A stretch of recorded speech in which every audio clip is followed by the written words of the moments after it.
ఇక్కడ ఇంకొక కుట్ర ఏం జరుగుతుందంటే రేవంత్ రెడ్డి గారు మరి ఎందుకు సైలెంట్గా ఉంటారో, రాష్ట్ర ప్రయోజనాలు కాపాడరో తెలియదు కానీ ఇగో ఇట్లా ఇది గోదావరి ఇట్లా పోయేది, ఇట్లా ప్రాణహిత ఇట్లా వచ్చి ఇట్లా కలుస్తుంది. ఈ కిందికి పోయిన తర్వాత గిట్ట పోతుంటే ఇగో ఇట్లా ఇంద్రావతి నది వచ్చి కలుస్తుంది. అయితే ఈ ప్రాణహిత కలిసిన తర్వాత ఈ ప్రాణహిత దాదాపు 150 కిలోమీటర్లు ప్రవహిస్తుంది మిత్రులారా. 150 కిలోమీటర్లు ప్రవహించి ఇది కలిసిన తర్వాత గీడ మేడిగడ్డ ఉన్నది. ఇగో గీడ తుమ్మిడిహెట్టి ప్రాణహిత ఏదైతే ఈ వెన్గంగా, పెన్గంగా, వాద్రా ఇవన్నీ కలిసి ప్రాణహిత కలుస్తాయి. ఇక కలిసిన కాడనే తుమ్మిడిహెట్టి అనేటువంటి విలేజ్ ఉన్నది. ఈ తుమ్మిడిహెట్టి దగ్గర కట్టేసి ఎల్లంపల్లి ఉంటుంది. ఇక్కడ నుంచి ఇక్కడ తీసుకురావాలనేది కాంగ్రెస్ వాళ్ళు, ఈ మేధావులు చెప్పేటువంటి మాట. కేసీఆర్ ఏం చేసిండు, ఇది మొత్తం కిందికి వారినాక ఇక్కడ నుంచి చాలా చాలా వాగులు ఉంటాయి, పెద్ద వాగాని, చిన్న వాగాని, ఇట్లాంటివన్నీ ఈ దట్టమైనటువంటి అడవులు, ఆదిలాబాద్ అడవులు, ఇళ్ళకెళ్ళి వచ్చేటట్టు చిన్న కాలువ, పెద్ద కాలువ, ఏరు, ఇట్లాంటివన్నీ వచ్చి ఈ నదిలో ప్రాణహిత నదిలో కలుస్తూ ఉంటాయి. ఇట్లా ఇదంతా 150 కిలోమీటర్లు ప్రయాణం చేసి వచ్చి గోదావరిలో కలుస్తుంది. ఇక్కడికి వచ్చే వరకు వాటర్ ఎక్కువ లభ్యత ఎక్కువ ఉంటుంది మనకి. సో కాబట్టి ఈ నుంచి తీసుకోవాలనేది ఇలా ప్రయత్నం. అయితే ఇప్పుడు వీళ్ళు ఏం చేస్తున్నారంటే ఇప్పుడు ఈడనేమో ప్రాణహిత కలిసినాక మేడిగడ్డ ఉన్నది.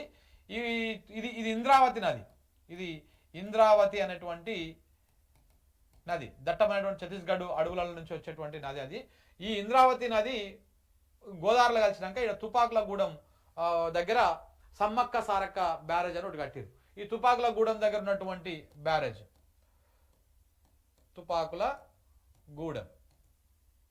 అయితే ఈ రెండింటికి మధ్యలో ఇచ్చంపల్లి అనేటువంటి పాయింట్ దగ్గర వాటర్ తీసుకొని ఇట కావేరి దాకా తమిళనాడుకు నీళ్ళు తీసుకపోవాలన్నటువంటి ప్రయత్నాన్ని మొన్న మోడీ గారు ప్రస్తావించారు. ఏది పార్లమెంట్ ఎన్నికలకు ముందు, లోక్సభ ఎన్నికలకు ముందు. ఇప్పుడు రేపు లోక్సభ ఎన్నికలు, రేపు తమిళనాడులో అసెంబ్లీ ఎన్నికలు ఉన్నాయి. ఆ ఎన్నికల లోపల ఈ వ్యవహారాన్ని మన దగ్గర, ఎందుకంటే ఈ బ్యారేజ్ లేకుండా చేస్తేనే ఈయనకి ఈజీ అవుతుంది ఈడ. ఎందుకంటే ఈ మేడిగడ్డకు ఈ తుపాకులగూడానికి మధ్యలో ఇచ్చంపల్లి ఉంటుంది. ఆ ఇచ్చంపల్లి నుంచి నీళ్ళు ఎత్తుకపోవాలన్నటువంటి ప్రయత్నంలో భాగంగానే ఈ మేడిగడ్డ నిర్వీర్యం చేయాలి. ఈడ నీళ్ళను ఆపకుండా చేయాలి. ప్రాణహిత నీళ్ళు వచ్చినట్టే గోదావరిలో కలిసి కిందికి వెళ్ళిపోతూ ఉండాలి. ఇక్కడ ఇచ్చంపల్లి, ఈ కిందికి పోయినాక ఇక్కడ పోలవరం ఉంటుంది. ఈ పోలవరం కాడ నుంచి బనకచెర్లకు ఎత్తుకపోవాలి. సో ఈ రెండు కుట్రలు జరుగుతూ ఉన్నాయి. దానికోసమే ఈ కాళేశ్వరం మీద తప్పుడు ప్రచారము, ఈ మొత్తం వ్యవహారాన్ని బాగా భారీ ఎత్తున ప్రచారం చేస్తారు. కావాలంటే చూడండి, ఇది కూడా అదే అక్కడే ఉంది. తెలంగాణ కన్నీటి పాట, ఏపీ కేంద్రం జలకాల ఆట.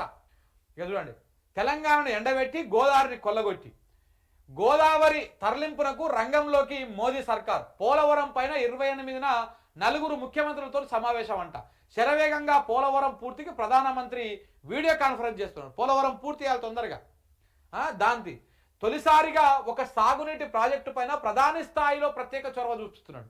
ఎందుకంటే రేపు తమిళనాడులో ఎన్నికలు ఉన్నాయి కాబట్టి. వచ్చే ఏడాది ఏప్రిల్లో తమిళనాడు అసెంబ్లీకి జరగనున్నటువంటి ఎన్నికలు. ఈ లోపే గోదావరి, బనకచెర్ల, కావేరి ప్రాజెక్టును పట్టాలెక్కించేటువంటి ప్రయత్నం. జాతీయ ప్రాజెక్టులు రెండింటికి ట్రిబ్యునల్లో కేటాయింపులకు ఛాన్సు. అదే సమయంలో తెలంగాణ పరిధిలో తగ్గిన గోదావరి నీటి వినియోగము. ఇక మేడిగడ్డ నీళ్ళు ఆపకపోతే ఇంకా గోదావరిలో నీళ్ళడం అన్నట్టు మనకి ఏడ ఉన్నట్టు వాటరు. మన పాలకులు ఎంత సౌటలు కాకపోతే మన నీళ్ళను మొత్తం కిందికి వదిలేస్తూ ఉన్నారు. ఇంకా మనం వేడ వాడినట్టు.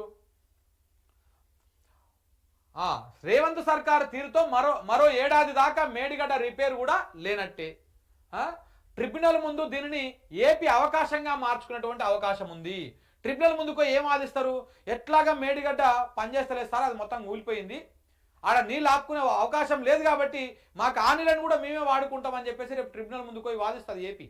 చంద్రబాబు నాయుడు, మోడీ అంతా ఒకటే కలిసిరు కదా. ఇప్పుడు వీళ్ళకి అనుకూలంగానే వస్తాయి అన్ని కూడా నిర్ణయాలు.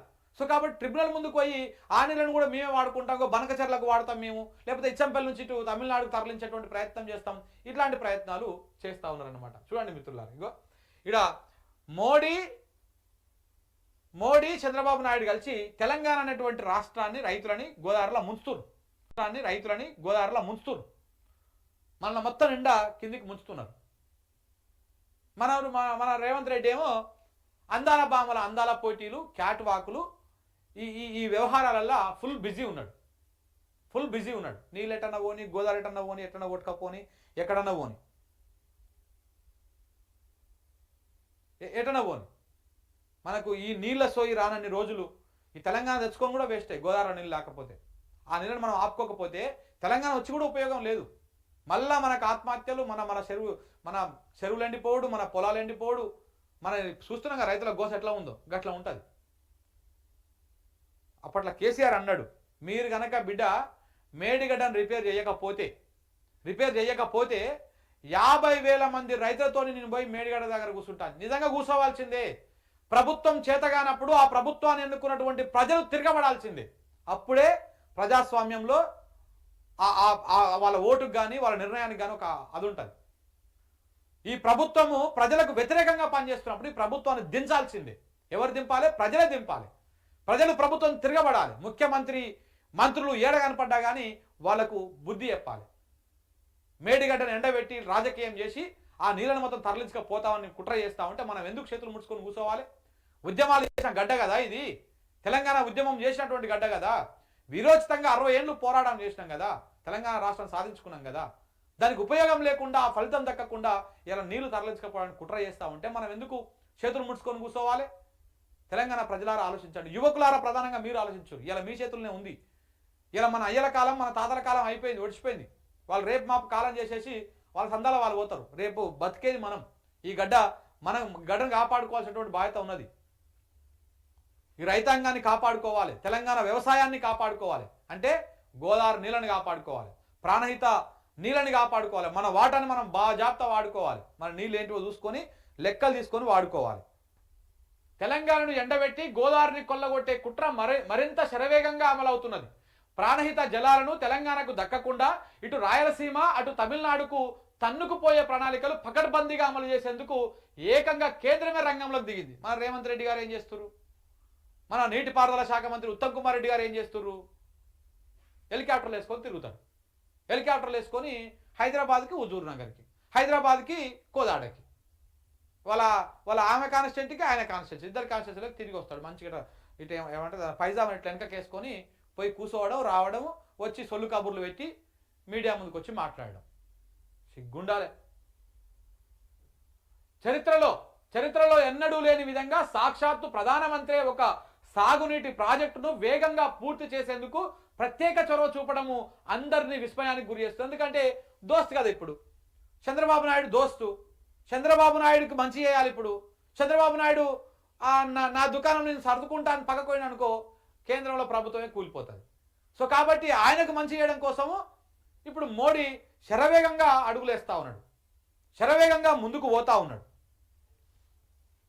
ఇప్పుడు జాతీయ హోదా, ఇప్పుడు దాని ప్రకారం ఏపీ పునర్విభజన చట్టం ప్రకారము మనకు తెలంగాణకు ఒక జాతీయ హోదా ప్రాజెక్ట్ ఇవ్వాలి, ఒక ప్రాజెక్టుకు జాతీయ హోదా ఇవ్వాలి.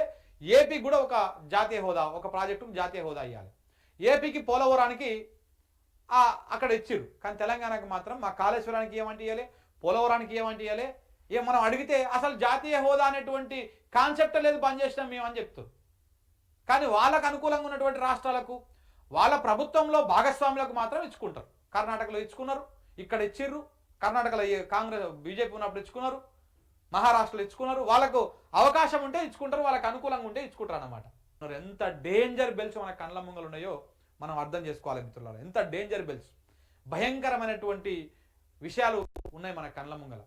ఇప్పుడు కాళేశ్వరాన్ని మొత్తానికి పక్కన పెట్టేసి ఈ కేటాయింపులను పక్కన పెట్టేసి మేడిగడ్డను మొత్తానికి నిర్వీర్యం చేసి ఆ కింద బనకచర్ల, పోలవరం నుంచి దానిపైన కావేరి, ఈ 2 ప్రాజెక్టులను ఏదైతే గోదావరి మీద ఒక ట్రిబ్యునల్ వేయాలని చెప్పేసి చంద్రబాబు నాయుడు డిమాండ్ చేస్తా ఉన్నాడు. ఇప్పుడు ఆయన ప్రభుత్వమే ఉన్నది కాబట్టి, మోడీ ప్రభుత్వం ఉన్నది కాబట్టి, ఎన్డీఏ ప్రభుత్వం ఉన్నది కాబట్టి, ఎన్డీఏలో చంద్రబాబు నాయుడు భాగస్వామ్యం కాబట్టి ఆయన చెప్పినట్టు ఇంటది కాబట్టి రేపు గోదావరి మీద ట్రిబ్యునల్ వేస్తే, మన కాళేశ్వరం పక్కకు పోతే, మన నీటి కేటాయింపులు తగ్గిపోతే ఇంకా ఎందుకు తెలంగాణ రాష్ట్రం వచ్చి ఈయన ముఖ్యమంత్రి ఉండి దేనికి, ఎందుకోసము, ఏం జరుగుతుందో ఏమో అర్థమవుతుంది. ఇంకా చూడండి, ఈ రకంగా కుట్రలు చేస్తూ ఉన్నారు.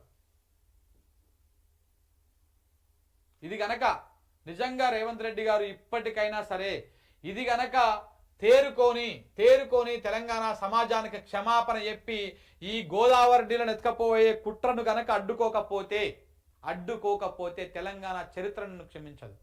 తెలంగాణ చరిత్రలో ఒక దుర్మార్గపు సీఎంగా, ఒక తెలంగాణ రాష్ట్రానికి అన్యాయం చేసినటువంటి సీఎంగా, ఒక చీకటి సీఎంగా మీరు చరిత్రలో నిలిచిపోతారు. గుర్తుపెట్టుకోండి.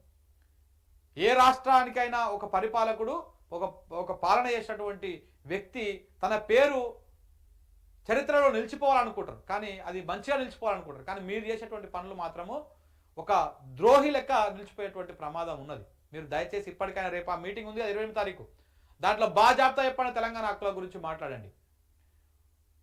మా మేడిగడ్డ అయితే జరగవచ్చు, లోపం జరగవచ్చు, మేము కమిషన్ వేసుకున్నాం, దాంట్లో తప్పులుంటే ఒప్పులుంటే మేము చూసుకుంటాము, కానీ మేము ఆ బ్యారేజ్ నిర్మించుకుంటాము, మేము ఆ నుంచి 3 టీఎంసీలు ఎత్తిపోసుకుంటాము, మాకు బరాబర్ మాకు నీళ్లు కావాలి, గోదావరి నీళ్ళని మేము ఎత్తుకొచ్చుకుంటాము, మా నీళ్ళ విషయంలో మీరు అది వద్దు, మేము ఒప్పుకునే ప్రసక్తే లేదు అని చెప్పేసి ఈ కావేరీ అనుసంధానం, ఈ బనకచర్ల అక్రమమైనటువంటి ప్రాజెక్ట్ అది. ఆ బనకచర్ల కూడా లిఫ్టే, ఏం గ్రావిటీ ఏం కాదు, ఎత్తిపోసుకుంటారు, రివర్స్ పైకి తీసుకుపోతారు. వాళ్ళు కూడా కొన్ని వేల కోట్లు ఖర్చు పెట్టేసి ఎత్తుకపోతున్నారు. సో కాబట్టి ఇవన్నిటిని దృష్టిలో పెట్టుకొని రేపు ఈ ప్రధానమంత్రి మోడీ ముందు బలమైన వాదనలు వినిపించాలి రాష్ట్రం తరపున. నిజంగా తెలంగాణ బిడ్డనే అయితే, నువ్వు అంటావు కదా నేను నల్లమల బిడ్డ, నల్లమల పులిని అని, నువ్వు పులివో బల్లివో పిల్లివో నక్కవో రేపు తెలుస్తుంది. తెలంగాణ వాయిస్ బలంగా వినిపించకపోతే, రేపు గోదావరి జలాలలో మనకేమైనా అన్యాయం జరిగితే తెలంగాణ సమాజం, తెలంగాణ ఎప్పటికీ నిన్ను క్షమించదు. గుర్తుపెట్టుకో రేవంత్ రెడ్డి గారు.